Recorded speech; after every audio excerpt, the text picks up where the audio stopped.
نحمده ونصلي على رسوله الكريم اما بعد فاعوذ بالله من الشيطان الرجيم بسم الله الرحمن الرحيم رب اشرح لي صدري ويسر لي امري واحلل عقدة من لساني يفقهوا قولي. ایک دفعہ درود شریف پڑھ لیجیے.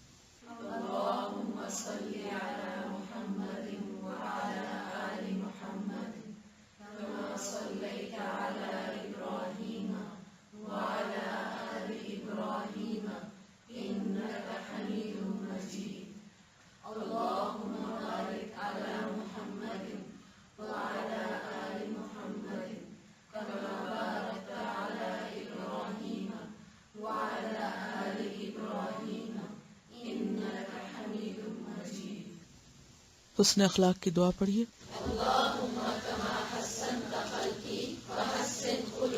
دوسری دعا بھی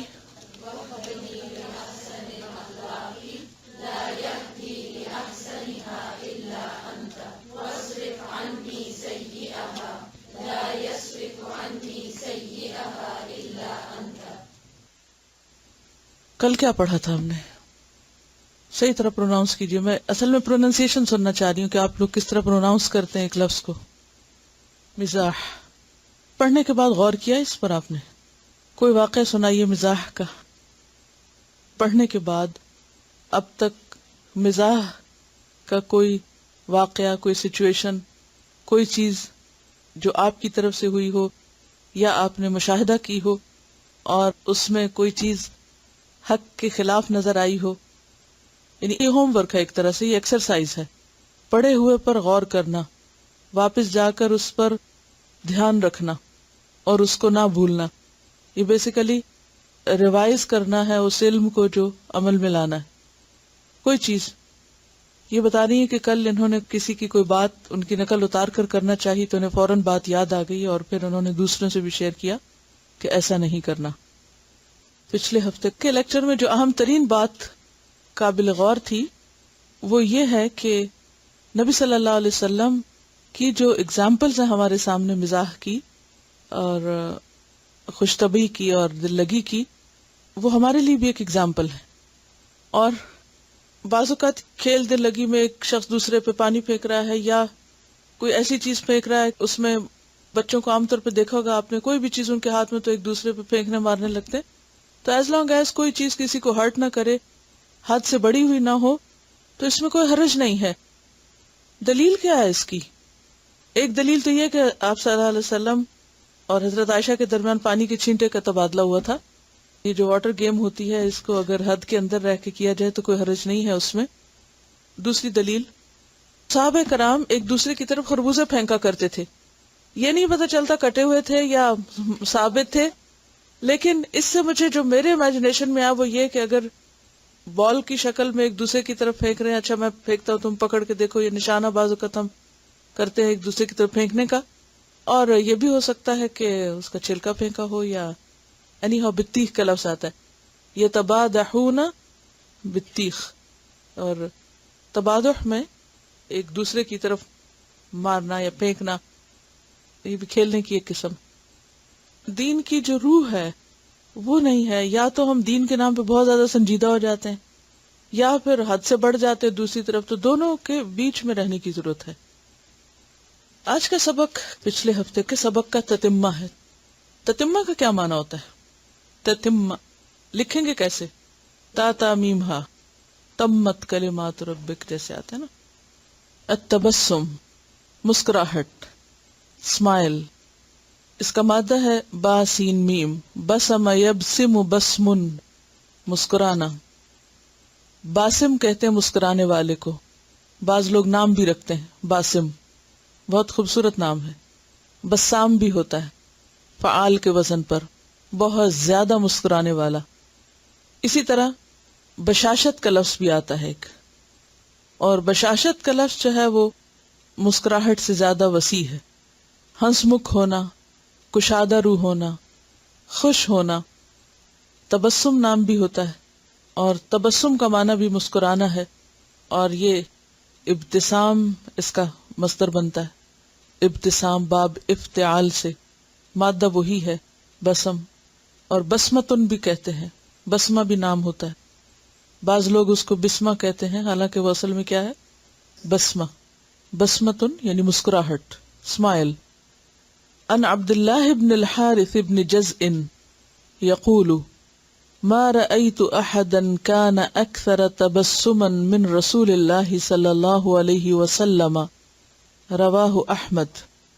ان عبد اللہ بن الحارث، عبداللہ بن حارث ابن جزء یعنی ابن جزء نام کا حصہ ہے، ان سے روایت ہے، یقول وہ کہتے ہیں، ما رأیت نہیں میں نے دیکھا، احدن کسی ایک کو بھی، نو ون، کانا جو تھا، اکثر زیادہ یا اکثر، تبسمن مسکرانے میں، من رسول اللہ صلی اللہ علیہ وسلم رسول اللہ صلی اللہ علیہ وسلم سے.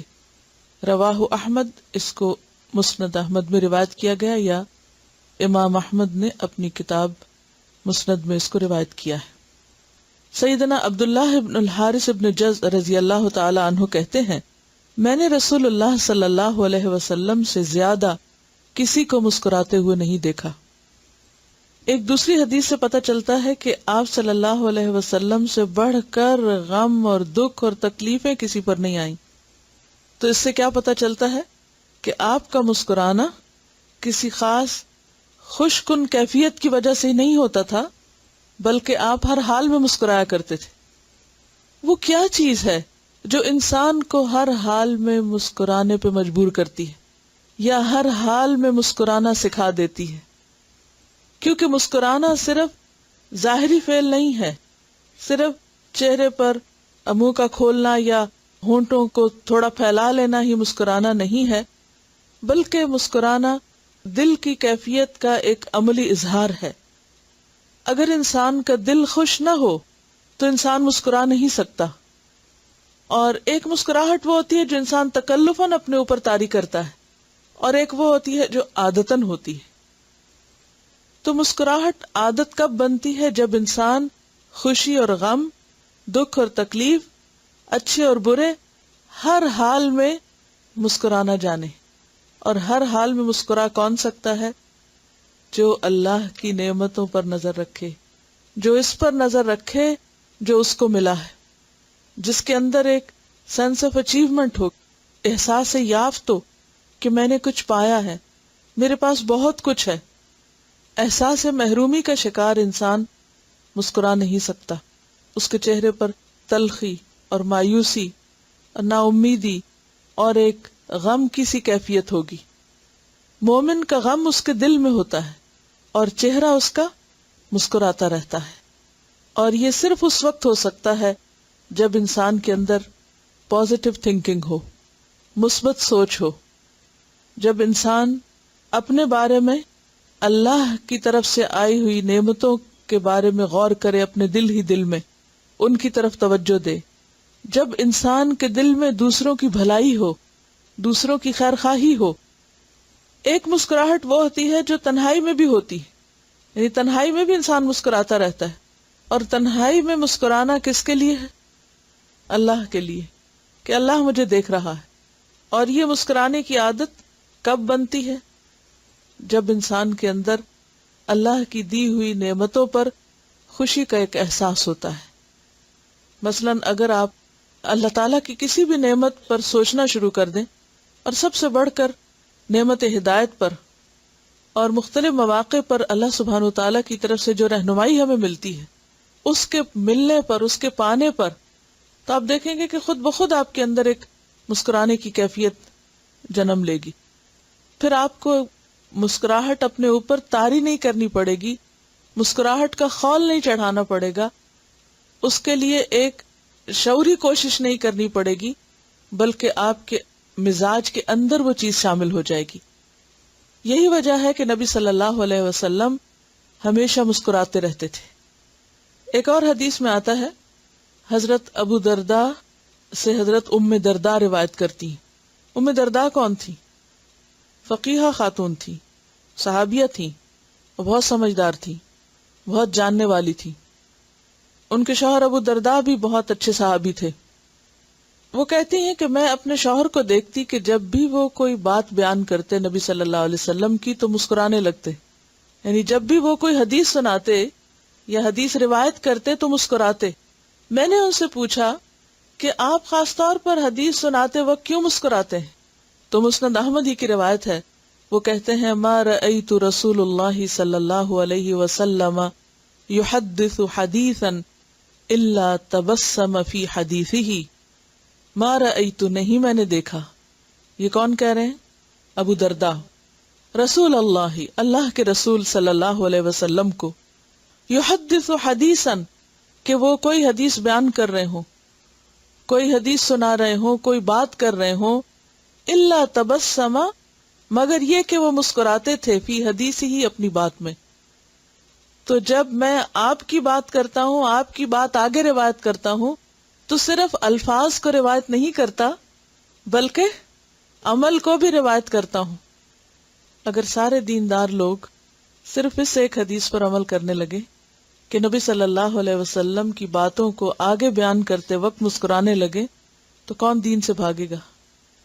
ہم لوگ بعض اوقات کلام پر تو توجہ دیتے ہیں، لیکن کلام کے ساتھ جو اسٹائل تھا آپ کا، جو طریقہ کار تھا، اس کی طرف ہماری توجہ نہیں ہوتی۔ اگلی حدیث اس کے بارے میں ہے، وہ کیا طریقہ ہو سکتا ہے کہ انسان ہر وقت مسکرائے؟ میں نے آپ کو 2 باتیں بتائیں۔ نمبر 1، اللہ کی نعمتوں کو یاد کرنا، کتنا بھی غم ہو، دکھ ہو، پریشانی ہو، لیکن فوراً اپنے ذہن کو موڑ دیں کس کی طرف؟ جو پایا ہے، جو ملا ہے۔ جب یہ خیال آتا ہے انسان کو کہ میرے پاس یہ نہیں ہے، یہ نہیں ہے، ایسا نہیں ہے، ویسا نہیں، تو خود بخود دل میں، سوچ میں انسان کے اندر ایک تلخی آنے لگتی، اور پھر وہ تلخی چہرے سے نمایاں ہونے لگتی۔ لیکن جو ہی انسان اپنے آپ کو موڑ لے اس طرف کہ میرے پاس یہ بھی تو ہے، یہ بھی تو ہے، یہ بھی تو ہے، تو پھر کیا ہوگا؟ جب خیالات اچھے ہوں گے، سوچ اچھی ہوگی، تو خود بخود آپ مسکرانے لگیں گے۔ دوسری بات، نبی صلی اللہ علیہ وسلم کا طریقہ کہ سب سے زیادہ آپ مسکرانے والے تھے۔ جب اس سنت کو آپ یاد رکھیں، اس مثال کو آپ یاد رکھیں تو عمل میں مدد ملے گی۔ یعنی جب انسان کسی بھی گھٹن، کسی بھی تنگی تکلیف کا شکار ہو، اور خاص طور پر آپ دیکھیں کہ انسان کو طرح طرح کے خوف لاحق ہوتے ہیں، اور شیطان کا کام کیا ہے؟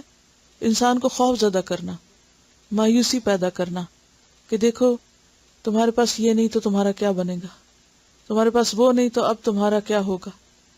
انسان سوچے کبھی کہ اتنے سال جو میں نے زندگی کے گزارے تو وہ بھی تو گزر ہی گئے نا، سب کچھ تو نہیں تھا، جتنا کچھ تھا اس کے ساتھ گزر گیا، آگے بھی اللہ رازق ہے، وہ رب ہے، انسان نہیں ہے، چیزیں نہیں ہیں، ہر آنے والا دن ایک نیا دن ہوتا ہے۔ آج اگر آپ کو کوئی امکانات کسی چیز کے نظر نہیں آ رہے تو ضروری نہیں کہ یہی دن ہمیشہ کے لیے طاری رہے گا۔ یہ اللہ کا کرم ہے کہ ہر سویر کی ایک شام ہو جاتی ہے اور ہر روز ایک نیا دن نکلتا ہے، اور کل یوم ہوا فی شأن، یعنی اللہ کے ہر فیصلے میں خیر ہے، اللہ کے ہر فیصلے میں ہمارے لیے بھلائی ہے۔ عن ابی ذر قال قال لی النبی صلی اللہ علیہ وسلم لا تحقرن من المعروف شیئا ولو ان تلقى اخاك بوجه طلق، رواہ مسلم کتاب البر والصلۃ۔ عن ابی ذر، ابو ذر رضی اللہ عنہ سے روایت ہے، قال کہا، قال لی النبی کہا مجھ سے نبی صلی اللہ علیہ وسلم نے، لا تحقرن نہ تم حقیر جانو، نون مشدد کیوں ہے؟ تاکید کے لیے، بالکل حقیر نہ سمجھو، من المعروف نیکی میں سے، شیئن کسی بھی چیز کو، نیکی کا کوئی کام حقیر نہ جانو، چھوٹا نہ سمجھو، ولو اور اگرچہ، ان یہ کہ، تلقا تم ملاقات کرو، اخا کا اپنے بھائی کو، بوجہن ساتھ چہرے کے، طلقن کشادہ کھلے۔ عن ابی ذر قال قال لی النبی صلی اللہ علیہ وسلم لا تحقرن من المعروف شیئا ولو ان تلقى اخاك بوجہ طلق، رواہ مسلم کتاب البر والصلہ۔ سیدنا ابو ذر رضی اللہ عنہ سے روایت ہے کہ رسول اللہ صلی اللہ علیہ وسلم نے مجھ سے فرمایا، یعنی خاص ابو ذر سے کہا، نیکی میں سے کسی چیز کو حقیر نہ سمجھو، اگرچہ تم اپنے بھائی سے کشادہ پیشانی سے ملو، کھلے چہرے کے ساتھ. اور کشادہ کا مطلب کیا ہوتا ہے؟ کھلا. اور کھلے کا مطلب کیا ہے؟ اگر آپ آنکھیں کھولے تو وہ انسان کے لیے خوف کا ذریعہ ہوتی. اسی طرح اگر آپ کانوں کو حرکت نہیں دے سکتے تو چہرے کو کھولنے کے لیے سب سے پہلے کیا کھولنا ہوتا ہے؟ منہ کھولنا ہوتا ہے. یعنی چہرہ تبھی کھلتا ہے جب منہ کھلتا ہے. جب منہ کھلتا ہے تو ساتھ ہی گال وغیرہ بھی اور باقی حصہ بھی پھیل جاتا ہے. تو مراد اس سے کیا ہے؟ مسکراتے ہوئے چہرے کے ساتھ. بوجہ طلق، کھلے چہرے سے یعنی مسکراتے ہوئے چہرے سے. اب دیکھیے کہ انسانوں کا باہم میل ملاپ، انٹریکشن، یہ ترقی کی بنیاد ہوتا ہے. کسی بھی معاملے میں آپ آگے بڑھنا چاہیں تو آپ کے لیے ضروری ہے کہ آپ لوگوں کے ساتھ ملیں جلیں، سوشلائز کریں. اگر آپ لوگوں سے ملنا جلنا چھوڑ دیں گے یا لوگوں کے ساتھ بات چیت نہیں کریں گے اور آپ بالکل آئسولیٹ ہو جائیں گے، تنہائی پسند ہو جائیں گے، لوگوں سے چھپنا شروع کر دیں گے، تو اس میں کوئی خیر نہیں، اس میں کوئی بھلائی نہیں. کیونکہ انسان تنہا زندگی بسر نہیں کر سکتا. آپ کو ہر صورت کسی نہ کسی طرح ضرور ملنا ہے، خواہ آپ کم لوگوں سے ملیں یا زیادہ لوگوں سے ملیں. مثلاً اگر آپ اپنے گھر میں ہیں تو کیا کریں گے؟ اگر آپ شادی شدہ ہیں، شوہر کے ساتھ آپ کا انٹریکشن ہوگا، بچے پیدا ہو گئے تو ان کے ساتھ انٹریکشن ہوگا، پھر اس کے بعد ایکسٹینڈڈ فیملی، باقی جو رشتہ دار وغیرہ اگر قریب ہیں تو ان سے میل ملاقات، اگر وہ قریب نہیں ہے تو جو بھی آپ کے ہمسائے ہیں، یا اور اگر آپ کہیں کام پر ہیں یا کہیں بھی، تو ضروری ہے کہ آپ انسانوں کے ساتھ میل جول قائم رکھیں. لیکن انسانوں کے ساتھ جو ہی انسان میل جول قائم رکھتا ہے تو اس میں کئی قسم کی مشکلات پیش آتی ہیں. یعنی یہ ہو نہیں سکتا کہ انسان کسی انسان کے ساتھ تعلق رکھے اور پھر اس کو اس سے کوئی دکھ پہنچے ہی نہ. یہ نہیں ہو سکتا. آپ یہ کبھی بھی نہیں کہہ سکتے کہ فلاں شخص سے مجھے کبھی کوئی دکھ نہیں پہنچا. جو جتنا قریب ہوتا ہے، جس سے آپ جتنا زیادہ ملتے ہیں، اس سے آپ کو اتنی ہی تکلیف زیادہ پہنچتی ہے. اب ایک طریقہ تو یہ ہے کہ آپ سب سے کاٹ کے الگ ہو جائیں، اور ایک یہ ہے کہ ملتے رہیں، دکھ اٹھاتے رہیں اور بھولتے رہیں، اور ان دکھوں کے اندر مسکراہٹ کا میٹھا گھولتے رہیں اور ان کو کم کرتے رہیں. تو انٹریکشن جو ہے یہ زندگی میں جہاں مشکل لاتا ہے وہاں خوبصورتی پیدا کرتا ہے، اور اس خوبصورتی میں پھر مسکراہٹ مزید خوبصورتی پیدا کرتی ہے. یعنی انسانوں کی جو ملاقات ہے، یہ جو میل ملاپ ہے، اس میں خوبصورتی کس سے آتی ہے؟ مسکراہٹ سے. اسی لیے آپ صلی اللہ علیہ وسلم نے ملاقات کا طریقہ بتایا. اب یہ ملاقات کوئی خاص، کوئی فارمل قسم کی ملاقات نہیں ہے کہ آپ کسی سے ٹائم لے کر خاص طور پر آپ ایک پرتکلف انداز میں کہیں ملاقات کرنے جا رہے ہیں اور اب آپ مل رہے ہیں اور آپ مصنوعی مسکراہٹیں ایکسچینج کر رہے ہیں. یہ مراد نہیں ہے. مثال کے طور پر آپ صبح سویرے اٹھتے ہیں، سب سے پہلے جس کی شکل دیکھتے ہیں، جو بھی ہے، اس کو دیکھ کر پہلا کام کیا کریں؟ مسکرائیں. آپ کا دن اچھا گزرے گا. اس کے بعد جس سے ملے، اس کے بعد جس سے ملے، جس کو بھی ملے مسکرائیں. کیا سوچ کے کہ اس نیکی کو حقیر نہ سمجھو، اس کو چھوٹا نہ جانو، کیونکہ یہ کئی نیکیوں کے دروازے کھول دے گی. اس سے کمیونیکیشن کا آغاز ہوگا، انٹریکشن کا آغاز ہوگا، اور پھر اس سے کیا ہوگا کہ بدگمانیاں دور ہوگی. جب بدگمانیاں دور ہوں گی تو تعلقات میں اور بہتری آئے گی. تعلقات میں بہتری آئے گی، کمیونیکیشن بڑھے گی، تو اس کا فائدہ کیا ہوگا؟ بہت سے الجھے ہوئے مسائل حل کرنے کا موقع ملے گا. اور پھر یہ بھی آپ یاد رکھیں کہ انسان عام طور پہ جیسے شکایت کرتا ہے کہ میرے ساتھ فلاں نے اچھا نہیں کیا، ایک لمبی لسٹ ہوتی ہے لوگوں کے پاس، وہ آج میری طرف ایسے دیکھ رہا تھا، وہ میرے خلاف بات کر رہا تھا، فلاں نے میرے ساتھ یہ کر دیا. ایک لمبی لسٹ ہوتی ہے، ہر ایک کے بارے میں کوئی نہ کوئی ہمیں شکایت رہتی ہے. اب اگر ہم اس میں اپنے آپ کو بھی اس لسٹ میں شامل کر لیں کہ اچھا ہم نے کیا کیا تھا، تو ہمیں پتہ چلے گا کہ آغاز ہم ہی نے کیا تھا.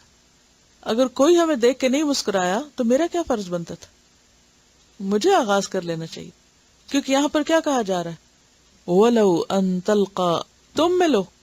تو یہاں ہم خود ہیں نا، وہ تم کون ہے؟ نبی صلی اللہ علیہ وسلم ہمیں بتا رہے. اگرچہ ابو ذر کو کہا، لیکن یہ صرف ابو ذر کے لیے تو نہیں، تو سب کے لیے، کیونکہ آپ اپنے عمل سے یہ بتا رہے تھے. تو پھر اگر کوئی آغاز نہیں کرتا تو ہمیں آغاز کرنا ہے. جب ہماری طرف سے آغاز ہوگا تو کائنات کا ایک اصول ہے کہ دو اور لو، give and take, give and receive. جو دو گے وہی ملے گا، اس سے بھری نگاہیں ڈالو گے تو وہی ملے گا. مسکراتا ہوا چہرہ دکھاؤ گے تو ایک دفعہ نہیں، دو دفعہ نہیں، تین دفعہ نہیں، بالآخر تو کوئی مسکرائے گا. کیونکہ بعض لوگوں کو نہیں پتا کہ یہ سنت ہے اور یہ ثواب ہے، اور بعض لوگ بھولے رہتے ہیں، تو ہم اپنے عمل سے ان کو یاد کرائیں. پھر اسی طرح آپ دیکھیے کہ پودوں اور پہاڑوں کا فرق دیکھیے. درخت ساتھ ساتھ جو لگے ہوتے ہیں کیا آپس میں انٹریکٹ کرتے ہیں؟ کیسے؟ ہلتے جلتے رہتے ہیں. ہوا چلتی ہے تو کیا ہوتا ہے؟ کبھی ایک طرف جھوم جاتے ہیں، کبھی دوسری طرف جھوم جاتے ہیں، جیسے مسکرا رہے ہیں. مومن کی مثال کیا ہے؟ پودے کی طرح ہے. جب ہوا چلتی ہے تو جھک جاتا ہے، لیکن پہاڑ، پتھر وہ نہیں جھکتے. کائنات کی اس مثال سے ہم سمجھ سکتے ہیں اپنی زندگیوں میں کہ یا تو ہم پودوں کی طرح ہیں اور یا ہم پتھروں کی طرح. کچھ لوگ پتھروں کی طرح ہوتے ہیں، وہ نہ جھکتے ہیں، نہ بینڈ ہوتے ہیں، اور نہ ہی کسی کی طرف مائل ہوتے ہیں، وہ سیدھے کے سیدھے ہی اکڑے رہتے ہیں. اور کچھ لوگ دائیں بھی سلام کریں گے، بائیں بھی کریں گے، اس سے بھی اچھی طرح بات کریں گے، اس سے بھی کریں گے، ہر ایک کے ساتھ بنا کے رکھیں گے. اور پھر خاص طور پر آپ نے دیکھا ہوگا کہ جب کوئی ہوا چلتی ہے تو ہوا کس چیز کی علامت ہے؟ ہوا جو ہے وہ ایک پیغام لاتی ہے، یعنی موسم بدلنے کی علامت ہے بیسیکلی آپ کہیں. اگر آپ ویدر چینج کو اگر آپ ملاحظہ کریں تو موسٹلی یہ ہواؤں کے رخ سے بدلتا ہے. تو اس کو آپ سمبلائز کر سکتے ہیں موسم کے بدلنے سے، حالات کے بدلنے سے، ٹیمپریچر کے بدلنے سے، فضا کے تبدیل ہونے سے. تو ہر روز ایک جیسی فضا نہیں ہوتی. کبھی آپ بیمار ہوتے ہیں، کبھی کوئی ٹینشن بھی گھر میں ہوتی ہے، کبھی کوئی اور وجہ ہوتی ہے، یعنی بہت ساری چیزیں ہوتی ہیں. لیکن آپ نے دیکھا ہوگا کہ ہوا کسی بھی رخ کی چلے، گرمیوں میں آندھی چلے یا سردیوں میں سخت ٹھنڈی ہوا چلے، درخت دونوں ہواؤں میں کیا کرتے ہیں؟ ہلتے رہتے ہیں، انٹریکٹ کرتے رہتے ہیں. تو انٹریکشن جو ہے یہ ایک کائناتی یونیورسل کلچر ہے، اور جو چیز جتنا انٹریکٹ کرتی ہے اتنا ہی زیادہ خوبصورت ہوتی ہے. پھر آپ دیکھیے کہ پانی ہے. کبھی آپ سمندر کے کنارے گئے ہوں یا کبھی جھیل کے اوپر آپ کھڑے ہو کر دیکھیں کہ لہریں آ رہی ہیں، جا رہی ہیں، کس طرح ان کی انٹریکشن ہو رہی ہوتی ہے نا، کس قدر خوبصورتی اس میں ہوتی ہے. ایک حرکت بھی ہے اور ایک انٹریکشن بھی ہے اور ایک خوبصورتی ہے، اور باہم ایک دوسرے کے ساتھ ملنا جلنا ہے. لیکن وہیں پر اگر آپ کسی کنارے رکھے ہوئے ایک پتھر کو دیکھیں تو وہیں کا وہیں ہے، اس میں وہ خوبصورتی نہیں ہے جو اس حرکت کرتے ہوئے پانی میں ہے. تو یہ کائنات ہمیں سکھاتی ہے. بادلوں میں آپ دیکھیں بارش کب برستی، جب وہ اکٹھے ہوتے ہیں، ان کے اندر ایک ملاپ ہوتا ہے. قرآن مجید میں اس کی دلیل موجود ہے. کہاں سے؟ سورۃ نور میں. اس میں آتا ہے نا کہ اللہ سبحانہ تعالی بادلوں کو اٹھاتا ہے اور پھر ان کے درمیان ملاپ پیدا کرتا ہے. 43 آیت ہے. الم تر ان اللہ یزجی سحابا ثم یؤلف بینہ. بادل اٹھتے ہیں، پھر ان میں ملاپ ہوتا ہے، انٹریکشن ہوتا ہے. ثم یجعلہ رکاما، پھر ایک دوسرے کے اوپر تہیں لگ جاتی ہیں. فتر الودق، پھر تم دیکھتے ہو بارش کا قطرہ. یخرج من خلالہ، اس کے اندر سے نکلتا ہے. وَيُنَزِّلُ مِنَ السَّمَاءِ مِن جِبَالٍ فِيهَا مِن بَرَدٍ فَيُصِيبُ بِهِ مَن يَشَاءُ وَيَصْرِفُهُ عَن مَّن يَشَاءُ يَكَادُ سَنَا بَرْقِهِ يَذْهَبُ بِالْأَبْصَارِ يُقَلِّبُ اللَّهُ اللَّيْلَ وَالنَّهَارَ إِنَّ فِي ذَلِكَ لَعِبْرَةً لِأُولِي الْأَبْصَارِ. تو ہمیں کیا بننے کی ضرورت ہے؟ اُولِي الْأَبْصَارِ، آنکھوں والے، بصیرت والے، غور و فکر کرنے والے، اور ان ساری نشانیوں سے سبق سیکھنے والے کہ یہ ہمیں کیا سکھاتی ہیں چیزیں. خیر کہاں سے پھوٹتی ہے، کہاں سے آتی ہے، کیسے آتی ہے. تنہا رہنے سے نہیں آتی. اگر ہوا تنہا رہے، پانی تنہا رہے، کیونکہ ہوا آتی ہے، پانی اٹھاتی اور اوپر جاتی، دونوں کا ملاپ ہوا نا، انٹریکشن ہوا، اوپر گئے، اوپر اور بادل پھر اکٹھے ہوئے، پھر ملاپ ہوا، پھر وہاں سے بارش برسی. کس قدر خیر ہے بارش کے اندر. تو اس میں انسانی ضرورت ہے کیا؟ باہم ملنا جلنا، اور باہم ملنے جلنے میں مشکلات ضرور ہوتی ہیں. اسی لیے وہ شخص جو دوسروں سے ملتا رہے اور ان کی تکلیفوں پہ صبر کرے وہ اس سے بہتر ہے جو الگ تھلگ رہے اور نہ کسی کی تکلیف دیکھے اور نہ ہی اس پر کوئی صبر کرے. ایک عام مشکل جو لوگوں میں پائی جاتی ہے وہ یہ ہے کہ جب وہ دین پڑھ لیتے ہیں، خاص طور پر دینداروں کی بہت بڑی مشکل ہے، پھر وہ ان لوگوں سے ملنا پسند نہیں کرتے یا ملنا ان کو بڑا مشکل لگتا ہے یا ناگوار لگتا ہے جو دین پر نہیں ہوتے. یا اگر کسی ایسی مجلس میں اکٹھے ہو بھی جائیں، مثلا کوئی شادی بیاہ ہے، کوئی پارٹی ہے کہیں پر کسی جگہ، تو پھر کیا ہوتا ہے؟ چپ گم سم ایک طرف ہو کے بیٹھ گئے، کسی سے بات نہ کی اور ایک مصنوعی سنجیدگی اپنے اوپر طاری کر لی یا کریٹیکل نظروں سے دوسروں کو دیکھتے رہے. یہ چیز دین کے لیے انتہائی خطرناک ہے، انتہائی غلط نمونہ ہے دین کا. یا پھر اس انتظار میں رہے کہ بھی کوئی آئے اور ہم سے ملے. کیا کرنا چاہیے؟ خود اٹھنا چاہیے، خود جانا چاہیے، خود ملنا چاہیے، خود سلام کرنا چاہیے، خود ہر ایک کا حال پوچھنا چاہیے، کوئی چھوٹا ہو یا بڑا ہو یا برابر کا ہو، خود سب کے ساتھ انٹریکٹ کرنا چاہیے. کیونکہ آپ دین کے کیریئر ہیں، لوگ آپ کو دین کے نام سے جانتے ہیں، اور اگر آپ کسی کی بات کا جواب ہی نہیں دیتے تو یہ کیا ہے آپ کے اندر؟ کوئی ایروگنس ہے یا کوئی احساس کمتری ہے، انفیریورٹی کمپلیکس ہے؟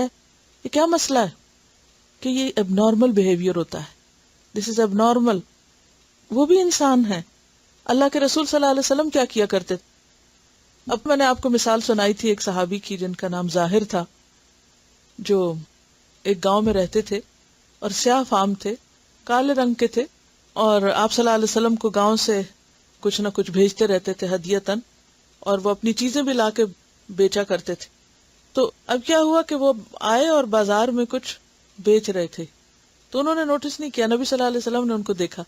آپ ان سے اتنی محبت کرتے، اب دیکھیے شخص کون ہے، دیہاتی ہے، گاؤں کا رہنے والا ہے، کالے رنگ کا ہے، غلام ہے، بظاہر کیا سٹیٹس ہے، لیکن آپ صلی اللہ علیہ وسلم نے اس کو دیکھا، اگنور نہیں کیا، چپکے سے پیچھے سے گیا اور جا کے پکڑ لیا.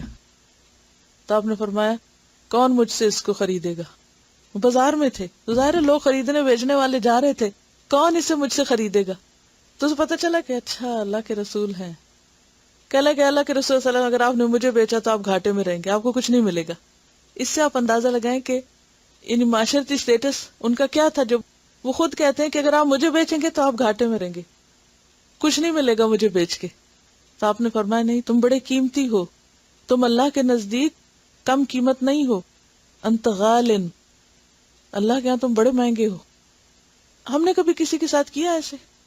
اب جیسے ہمارے گھر میں ادریس صاحب اور میں یہ ہوتے ہیں عام طور پر شام جیسے اسکول میں کچھ، تو انہیں پتا ہوتا ہے کہ گھر میں ہی ہوں، لیکن میں اکثر جا کے وہ کمپیوٹر بیٹھے کچھ کام کرتے تو پیچھے جا کے آنکھیں بند کر دیتی ہوں. بچپن میں ہم اکثر یہ کھیل کھیلا کرتے تھے ایک دوسرے کے ساتھ، فرینڈز وغیرہ کے، ہم ایک دوسرے کے پیچھے سے آنکھیں بند کر کے کہا بتاؤ کون ہے. اچھا اسے کیا فرق پڑتا ہے؟ پتا ہوتا ہے وہ ہاتھ، اچھا یہ فلاں ہے، یہ فلاں ہے. تو بعض اوقات پتا ہوتا ہے کہ ایک ہی گھر میں ہے اور اسی نے آ کے آنکھیں بند کی ہیں، لیکن جسٹ دوسرے کو احساس دلانے کے لیے کہ ہم ہیں. تو اس میں بعض اوقات ہم اتنے سنجیدہ ہو جاتے ہیں کہ بالکل اگنور کر دیتے ہیں ایک دوسرے کو. تو اس میں اب آپ دیکھیں کہ آپ صلی اللہ علیہ وسلم بازار میں اس کو پیچھے سے پکڑ کے کہتے ہیں اچھا میں بیچ رہا ہوں، اس کو کون لے گا مجھ سے؟ یہ کیا جسچر ہے؟ اپنائیت ہے، امپورٹنس دینا ہے. بہت سے بھاری بوجھ جو ہیں وہ انسان کے لیے بہت ہلکے ہو جاتے ہیں. ایک اور صحابی ہیں، ان کا نام ہے حضرت نعمان. ان کا بھی قصہ بڑا دلچسپ ہے. وہ آپ سے بہت بے تکلف تھے. ہر ایک اپنا اپنا مزاج ہوتا ہے نا. بہت بے تکلف تھے آپ سے. جب کوئی بازار میں نئی چیز آتی تو وہ چیز لا کر آپ کی خدمت میں بطور ہدیہ پیش کر دیتے، اور جب دکاندار پیسے مانگتا تو آپ کو ساتھ لے کے وہاں پہنچ جاتے اور عرض کرتے اللہ کے رسول فلاں چیز کی قیمت آپ ان کو دے دیں. آپ فرماتے بھائی تم نے وہ چیز ہدیے کے طور پہ مجھے دی تھی. وہ کہتے اللہ کی قسم میرے پاس اس کی قیمت نہ تھی، اور میں یہ چاہتا تھا کہ سب سے پہلے وہ چیز آپ کی خدمت میں پیش کروں. یہ سن کر آپ مسکرا پڑتے اور اس کو قیمت دے دیتے. دیکھیں بعض چیزیں گھر کی خریدنی ہوتی ہیں. اب یہ دیکھیں نا ان صحابی کا دل کیا چاہتا ہے کہ آپ کے پاس یہ چیز ہو. اب ان کو پتا ہے کہ آپ نہیں جائیں گے اور نہ خریدیں گے خود, تو وہ لا کے دے دیتے کہ اچھا چلیں اب قیمت ادا کریں. اب بعض چیزیں گھر کی خریدنی ہے, آپ ہسبینڈ وائف دونوں جا رہے ہیں, اگر شاپنگ کر رہے ہیں تو آپ کہیں یہ میں نے آپ کے لیے گفٹ لیا ہے, اب آپ پیمنٹ کر دیں. جی ہاں, یہ لڑکوں کو پڑھانا بہت ضروری ہے. تو بنیادی طور پر یہ ہے کہ ہمیں آغاز کرنا چاہیے. اگر کوئی نہیں مسکراتا یا اس کو عادت نہیں ہے تو ہم آغاز کریں. کیونکہ بعض اوقات ہم یہ سوچتے ہیں کہ فلاں شخص کو تو دیکھ کے مسکرانے کی ضرورت نہیں کیونکہ اس نے تو مسکرانا ہی نہیں, تو بھلے نہ مسکرائے, آپ مسکراتے رہیں. اگلی حدیث, عن ابی ذر قال قال رسول اللہ صلی اللہ علیہ وسلم تبسمک فی وجہ اخیک لک صدقہ, رواہ الترمذی کتاب البر والصلہ.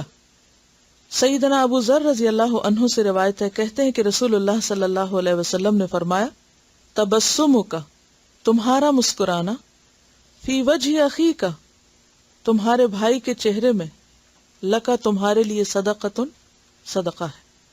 سیدنا ابو ذر رضی اللہ عنہ سے روایت ہے کہ رسول اللہ صلی اللہ علیہ وسلم نے فرمایا اپنے بھائی کو مسکرا کے دیکھنا بھی تیرے لیے صدقہ ہے, یعنی ایک نیکی کا کام ہے. اور انسان کے پاس ضروری نہیں کہ ہر وقت مال ہو یا کوئی دینے کی چیز ہو.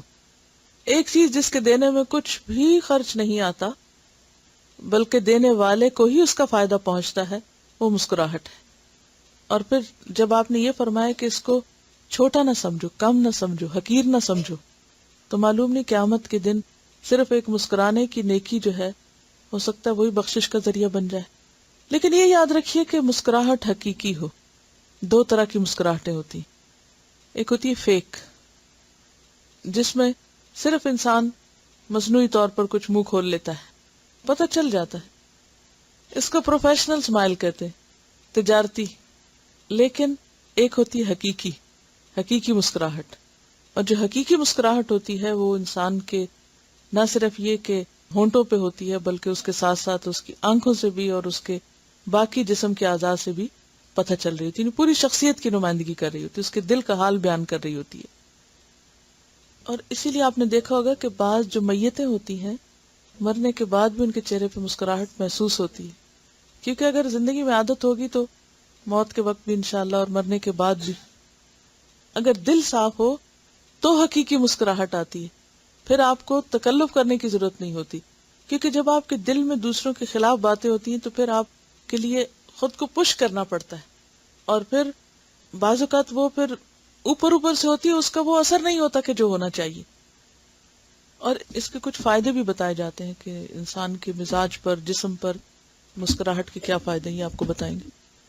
ایک تو ہوتا ہے نا جو اوریجنل اسمائل ہوتا ہے, اس میں ماؤتھ کے اراؤنڈ جو مسلس ہوتے ہیں اور آلسو لائک آنکھ کے اور فور ہیڈ کے جو مسلس ہوتے ہیں سارے یوز ہوتے ہیں. جو دوسری طرح کا اسمائل ہوتا ہے وچ از اے فیک اسمائل اور دا پین امریکن اسمائل, اس میں صرف اور صرف منہ کے گرد جو مسلس ہوتے ہیں وہ استعمال ہوتے ہیں. اور انسان جب ریئل اسمائل کرتا ہے یا اوریجنلی اسمائل کرتا ہے تو اس سے افیکٹ یہ ہوتا ہے کہ جو مائنڈ جو ہوتا ہے وہ it produces endorphin which acts as a natural painkiller in the body and it gives a sense of well-being, یعنی تھکاوٹ بھی دور ہو سکتی ہے. بعض لوگوں کے مسلز نہیں ہوتے مسکرانے کے تو اس کی سرجری کرنی پڑتی ہے, یعنی علاج کرنا پڑتا ہے اس کا.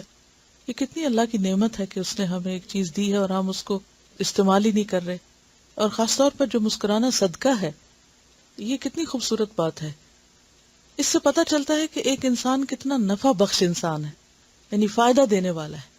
یعنی اگر آپ کسی کو کچھ نہیں دے رہے, صرف اسمائل ہی دے رہے ہیں, تو بھی آپ دوسرے کو کیا پہنچا رہے ہیں, فائدہ. کیونکہ آپ کو دیکھ کر وہ مسکرائے گا, کیونکہ فیشل فیڈ بیک آئے گی نا, تو جیسے آپ ریئیکٹ کریں گے وہ سامنے والا بھی کرے گا. گویا آپ صرف خود نہیں مسکرائے بلکہ آپ نے کیا کیا, دوسروں کو بھی مسکرانے والا بنا دیا. کیونکہ چہرے کی ایکسرسائز ہوتی رہتی ہے نا, تو چہرے پہ جھریاں بھی پھر کم پڑتی. مسکرانے سے جو انڈورفنس سیکریٹ ہوتے ہیں وہ نیچرل پین کلر ہیں, یعنی باڈی کو اندر ہی اندر ہیل کریں گے اور ریلیکس کریں گے.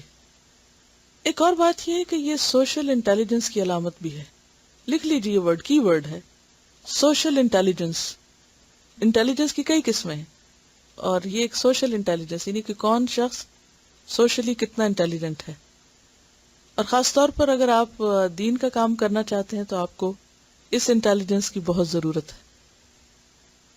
ان عائشہ رضی اللہ عنہا قالت ما رأيت النبي صلى الله عليه وسلم مستجمعا قط ضاحكا حتى أرى منه لهواته انما كان يتبسم. رواه البخاری کتاب الادب.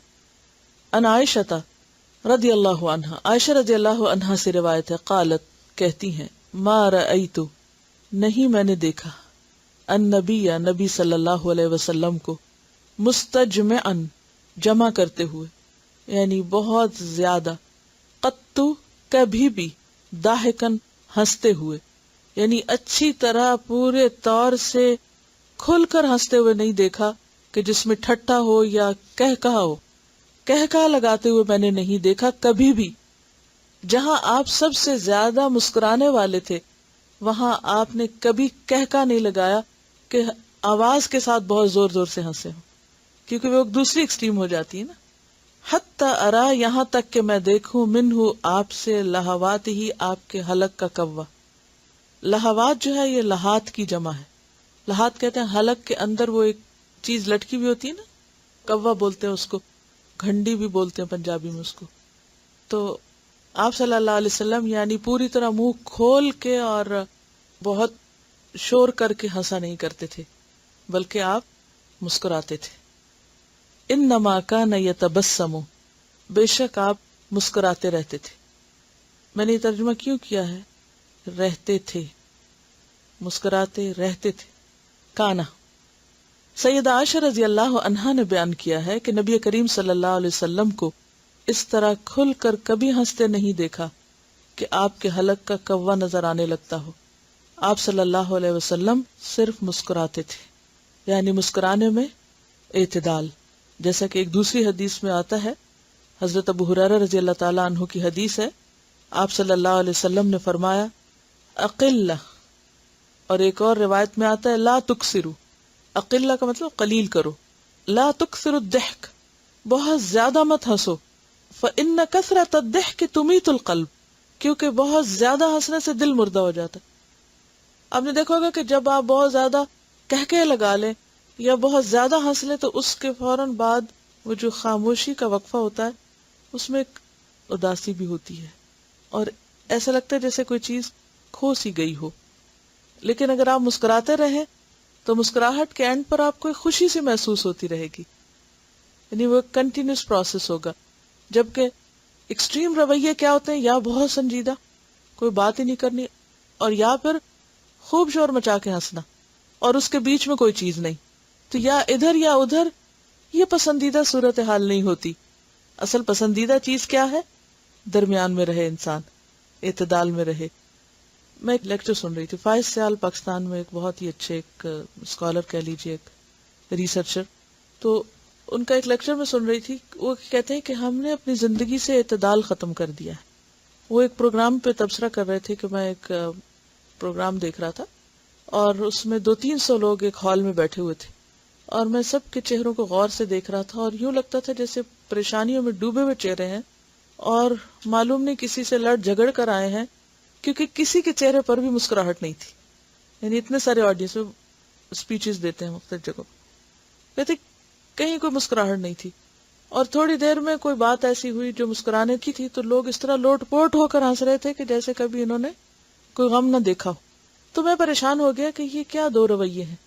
یا تو یہ حال تھا کہ کوئی مسکرا ہی نہیں رہا تھا، اور یا یہ حال ہے کہ جیسے وہ کرسیوں سے بھی گرنے لگے. اب اعتدال نہیں ہے، جبکہ اعتدال زندگی کو حسن بخشتا ہے. نبی صلی اللہ علیہ وسلم کا طریقہ کیا تھا؟ اعتدال. غم ہے تو بھی، خوشی ہے تو بھی، بہت زیادہ خوشی کی بات ہے تو بھی اپنے حد کے اندر، اور بہت غم کی بات ہے تو بھی حد کے اندر. کیونکہ ایسے رویے پر انسان کو ملامت نہیں ہوتی. گلٹ کب ہوتی ہے؟ جب آپ ہائپر ہو جاتے ہیں، غصے میں یا غم میں یا خوشی میں یا کسی بھی چیز میں بہت زیادہ کوئی چیز کر لیتے ہیں اور پھر اس کے بعد دوسرا اس کا ری ایکشن کیا ہوتا ہے؟ آپ کچھ بھی کرنے کے قابل نہیں رہتے. لیکن اگر آپ درمیانی رفتار سے چلتے رہیں تو چلتے رہیں گے. آپ نے دیکھا ہوگا اگر آپ ٹریڈ مل پہ جاتے ہو تو مثال کے طور پر اگر آپ شروع میں ہی ہائی سپیڈ پر شروع کر دیں تو کیا کریں گے؟ تھوڑی دیر میں اکتا جائیں گے، تھک جائیں گے اور بند کر دیں گے. لیکن اگر آپ تھوڑے سے شروع کریں سٹیپ بائی سٹیپ اور پھر بھی درمیان میں ہی رہیں تو آپ جتنی دیر چاہیں آپ اس پر واک کر سکتے ہیں. تو دیر تک کام کرنے کا نسخہ کیا ہے؟ اعتدال. ایک اور چیز جو کہ ہمیں نبی صلی اللہ علیہ وسلم کے اسوہ حسنہ میں ملتی ہے وہ ہے غیر معمولی حالات میں مسکرانا. مثلا اگر کوئی شخص خاموش ہے، کوئی آپ کو کچھ نہیں کہہ رہا، آپ اس کو دیکھ کے مسکراتے ہیں. کیونکہ جیسے ایک صحابی کہتے ہیں کہ آپ صلی اللہ علیہ وسلم جب بھی میری طرف دیکھے تو ہمیشہ مسکرائے. کبھی ایسا نہیں ہوا کہ آپ نے میری طرف دیکھا اور آپ مسکرائے نہ ہو. اب آپ دیکھیے کہ اگر کوئی کچھ نہیں کہہ رہا، خاموش بیٹھا، آپ اس کو دیکھتے ہیں، آپ مسکرا پڑتے ہیں. آپ کے کسی دوستی یا تعلق ہے، آپ اسے دیکھ کے مسکرا پڑتے ہیں. لیکن اصل پتہ انسان کا اس وقت چلتا ہے کہ جب کوئی کسی کے ساتھ بدتمیزی کر رہا ہو، کسی پہ زیادتی کر رہا ہو اور وہ شخص اس وقت مسکرائے. یہ ہے اصل مسکرانا، کہ کسی کی زیادتی کے وقت مسکرانا. اور یہ مثال ہمیں نبی صلی اللہ علیہ وسلم کی سنت سے ملتی. اس کے بارے میں متفق علیہ روایت ہے بخاری اور مسلم کی. حضرت انس رضی اللہ تعالیٰ عنہ کہتے ہیں میں رسول اللہ صلی اللہ علیہ وسلم کے ساتھ چل رہا تھا. آپ کے اوپر موٹے کنارے کی نجرانی چادر تھی. بعض اوقات ایسا تھا نا کہ آپ نے دوپٹہ لیا ہو یا چادر تو اس کے کنارے پہ کوئی چیز لگی ہوئی ہوتی ہے تو اس سے کیا ہوتا ہے، کنارہ ہیوی ہو جاتا ہے، کھردرا بھی ہو جاتا ہے بعض اوقات، جیسے گوٹا کناری جس کو آپ کہتے ہیں مثلا. تو ان کے اوپر جو چادر تھی اس کا کنارہ موٹا تھا، بعض اوقات تو موڑنے کی وجہ سے موٹا ہو جاتا ہے، کھردرا ہو جاتا ہے. ایک دیہاتی آپ سے ملا، اس نے آپ کی چادر پکڑ کر آپ کو نہایت زور سے کھینچا. یعنی کوئی بات نہیں کہی، کچھ نہیں کہا، اور آپ جا رہے ہیں اور وہ کیا کرتا ہے کہ آپ کی چادر پکڑ کے کھینچنا شروع کر دیتا ہے، اور بہت ہی زور سے کھینچا، اور چادر کھینچنے کی وجہ سے آپ کے کندھے پہ نشان پڑ گیا. آپ خود سوچیں کہ کتنی شدید کھینچی ہوگی. اس کے بعد یعنی کھینچ کھچا کے اس کے بعد وہ کہنے لگا اے محمد صلی اللہ علیہ وسلم مجھے اس مال میں سے دینے کا حکم دیجئے، یعنی کسی کو کہیے کہ مجھے بھی دیجئے جو آپ کے پاس ہے. یعنی کوئی غنیمت کا ہوگا یا کہیں سے آیا ہوگا کچھ. آپ نے اس کی طرف دیکھا اور مسکرا دیے. آپ نے اس کی طرف دیکھا اور مسکرا دیے. پھر آپ نے اس کو مال دینے کا حکم دیا کہ اس کو دے دو، کچھ رکھیے اپنے آپ کو ایسی جگہ. کوئی آپ کو پش کر رہا ہو، بعض اوقات ایسا ہوتا ہے نا کوئی بھیڑ ہوتی ہے یا کوئی اور وجہ ہو جاتی کہ کوئی اجنبی شخص آپ کو دھکا دے بیٹھتا ہے یا کوئی اور اس سے گستاخی ہو جاتی، آپ پلٹ کے کیسے دیکھیں گے اس کو؟ بچے کرتے، بچے ماؤں کے ساتھ اکثر ایسے کرتے ہیں، کبھی ان کے بال کھینچتے ہیں، کبھی کپڑا کھینچتے ہیں، کبھی تو کیا کرتے ہیں پلٹ کے. اور پھر آپ دیکھیے کہ راستے میں جا رہے ہیں، آپ راستے میں جا رہے ہیں اور راستے میں صرف آپ ہی تھوڑی ہوں گے، اور بھی تو لوگ ہوں گے دیکھنے والے. تھوڑی دیر کے لیے سوچیے کہ آپ کہیں جا رہے ہیں اور پیچھے سے کسی نے آپ کا کپڑا کہیں دیا اور صرف ادھر کھینچا ہی ہے، ابھی کوئی نشان نہیں پڑا، کچھ نہیں پڑا، تو آپ اگر پلٹ کے اس کو دیکھیں گے تو کھا جانے والی نظروں سے ڈیئر یو، آج کے بعد تم کر کے تو دیکھو، یہ کسی اور سے کرو. تم آپ ایک اتھارٹی بھی ہیں، آپ کے پاس ہے وہ سب کچھ جو کسی کے پاس ہو سکتا ہے، لیکن آپ پلٹ کے اس کو دیکھے اور مسکرا دیے. یہ ہے اخلاق. انک لعلی خلق عظیم. ہم کن سنتوں کی پیروی کا دعویٰ کرتے ہیں؟ کن سنتوں کی پیروی کا؟ ہم میں سے ہر ایک دعوے دار ہے نا کہ ہم نبی صلی اللہ علیہ وسلم کی سنت کی بہت پیروی کرتے ہیں، اپنی مرضی کی باتوں کی جن کو ہم نے پک اینڈ چوز کر لیا کہ یہ کرنا ہے ہمیں، جو ہمیں سوٹ کرتی، اور جو آپ کا ایک اوور آل اخلاق تھا اور ایک آپ کو اوور آل شخصیت ہے، اس کے خوبصورت پہلو کی طرف کبھی ہم نے دیکھا ہی نہیں. یہ ایک کسی کے مسکرانے کے تجربے کی ایک دو ایکسپیرینس ہے، وہ آپ کے ساتھ شیئر کریں. My dear teacher, Assalamu alaikum. Yesterday you sent me some reflections from the students, and one of them was about smiling and doing sabrun jameel, a beautiful patience. The sentence that got fixed in my heart was, not only in these harsh circumstances, but also while you are working, example studying or cleaning, keep on smiling, with the intention of doing sabrun jameel for your Lord. He will see, and His pleasure is the best to gain. Alhamdulillah, I have been acting on it since yesterday, and by consciously trying to smile, I have made many discoveries. Whenever I remember to smile, I immediately looked back to see what I had been doing when I had not been smiling, and I found that I had been frowning or sulking. What? Me? Frowning? If someone else had pointed out that most of the time I have a worried or lost expression on my face, I would not have believed it, nor could I have corrected it. And then I asked myself, what had I been frowning at? At thoughts about failures and apprehensions? But the moment I smiled, the same things seemed to be better. It means that smiling consciously for the sake of Allah's pleasure will have numerous benefits. Number 1, when I will correct my expressions in solitude only for Allah, it will make me remember that Allah is watching me. Number 2, when this fact will be established that He is watching me, then the feeling of being alone will vanish. Number 3, if I am smiling at Allah with love, surely He will also be looking and smiling at me with love. Number 4, negative thoughts will go away and will be replaced with positive ideas and solutions. Number 5, this exercise of positive thinking and positive feeling will become my nature if I stick to it with consistency. Number 6, this positive energy will be radiated in my environment too, and my near ones will also feel comfortable with me, so will create less problems. Number 7, and if there is any problem, I will be able to smile even then, inshaAllah, because then Allah will give me hope and energy. So all those with burdened hearts can give themselves a treat right away and smile for the pleasure of Allah. کیا سیکھا؟ تنہائی میں بھی smile کرنا. اور اگر آپ یہ سوچ لیں کہ فرشتے کیمرے لے کے کھڑے ہیں، کیونکہ عام طور پر اگر ہم نہ بھی اسمائل کرتے ہوں تو کب اسمائل کرتے ہیں؟ جب ہمیں پتا ہوتا ہے کہ کوئی فوٹو کھینچ رہا ہے. وہ بھی کہتے ہیں کہ چیز کہو، نہ بھی اسمائل کر سکو تو چیز کہو، خود ہی اسمائل نظر آنے لگے گی. ہاں، اس وقت کیوں مسکراتے ہیں؟ وہ پتا ہوتا ہے کہ وہ تصویر خراب آئے گی اگر نہیں مسکرائے تو.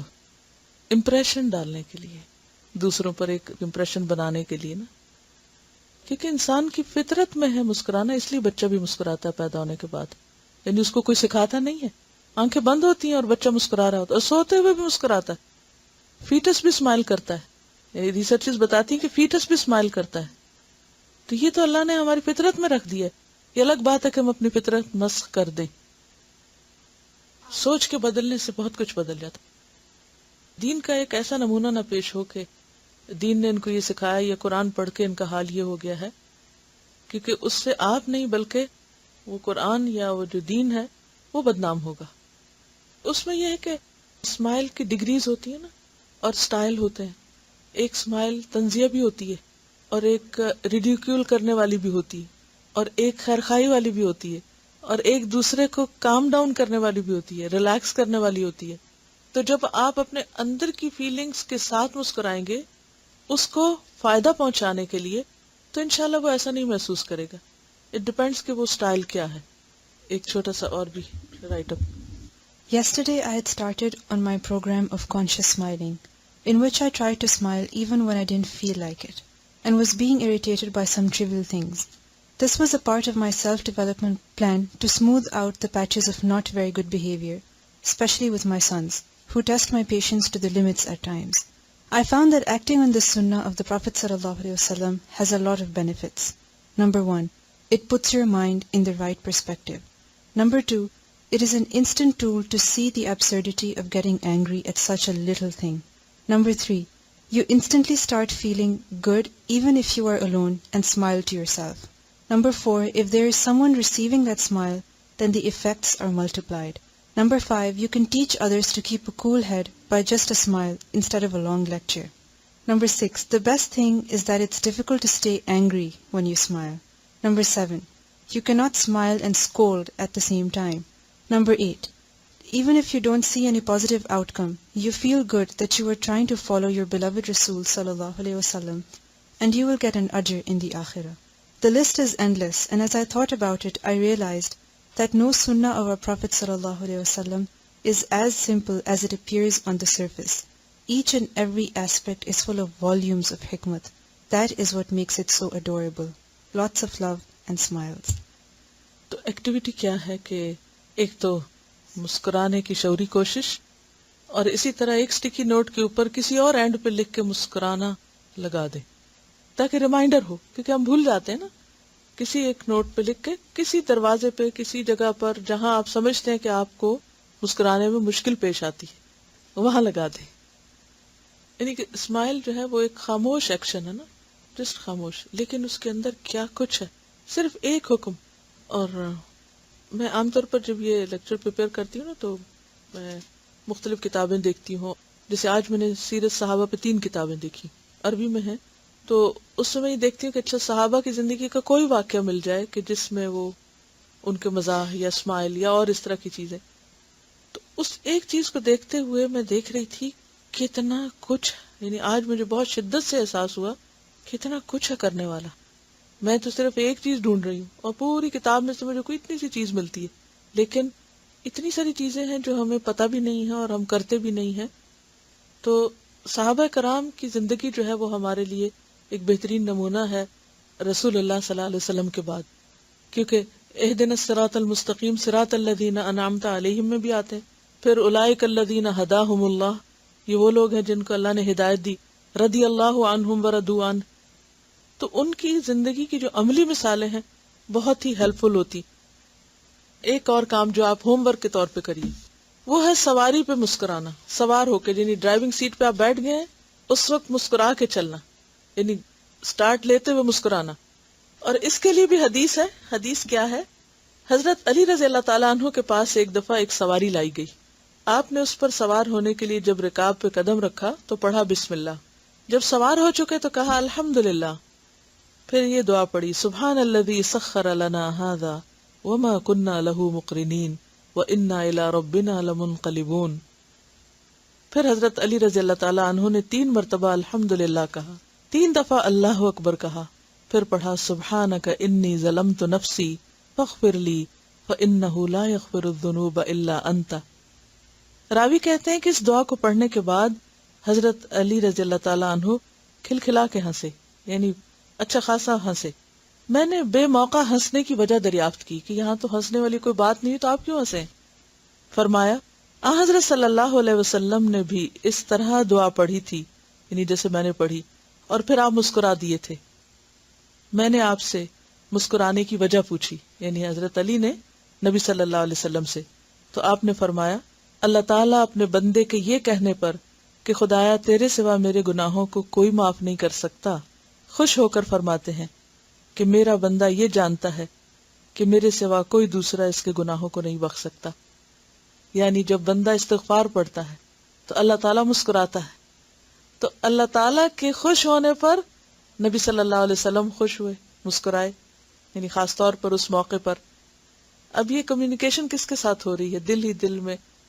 ابھی شروع میں ہم نے بات کی تھی نا، کیا چیز انسان کو ہر وقت مسکرانے پہ مجبور کر سکتی؟ تو وہ اپنے اندر ہی کی بات ہے نا. وہ اندر کی جو کمیونیکیشن ہے آپ کی آپ کے رب کے ساتھ، تو وہ تنہائی میں بھی آپ کو مسکرانے پر مجبور کرے گی.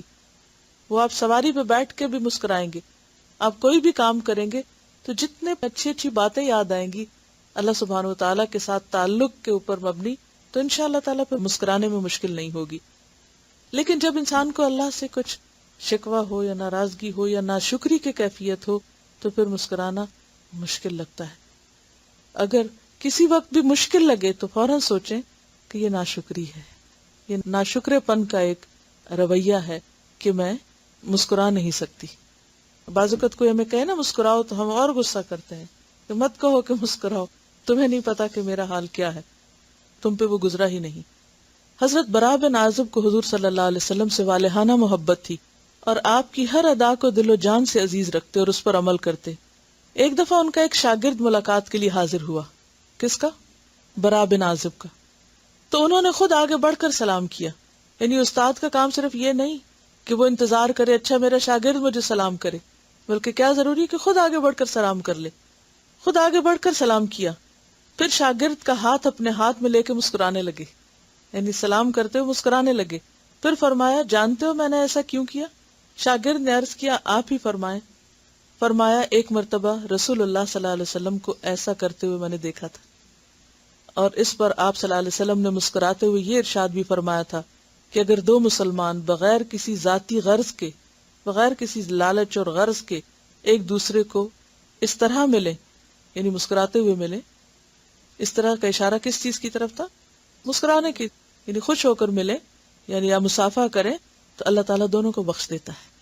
یعنی ایک مسلمان سے ملاقات کرنا اور ملاقات کے وقت ہاتھ ملانا اور ہاتھ ملاتے ہوئے مسکرانا ٹھیک ہے ہر وقت ہر موقع پہ اور ہر روز تو یہ کرنا بعض اوقات مشکل ہو جاتا ہے، لیکن جیسے اگر کوئی یعنی کہ کچھ دن کے بعد آیا ہے یا دور سے آیا ہے یا کسی بھی وجہ سے، یا اگر ممکن ہو تو خالی کھڑے ہونے سے بہتر ہے کہ انسان ہاتھ ملا لے، اور ہاتھ ملانے کے ساتھ ساتھ مسکرا بھی لے، تو آپ دیکھیں گے کہ دل کی جو میل ہے وہ بھی نکل جاتی ہے.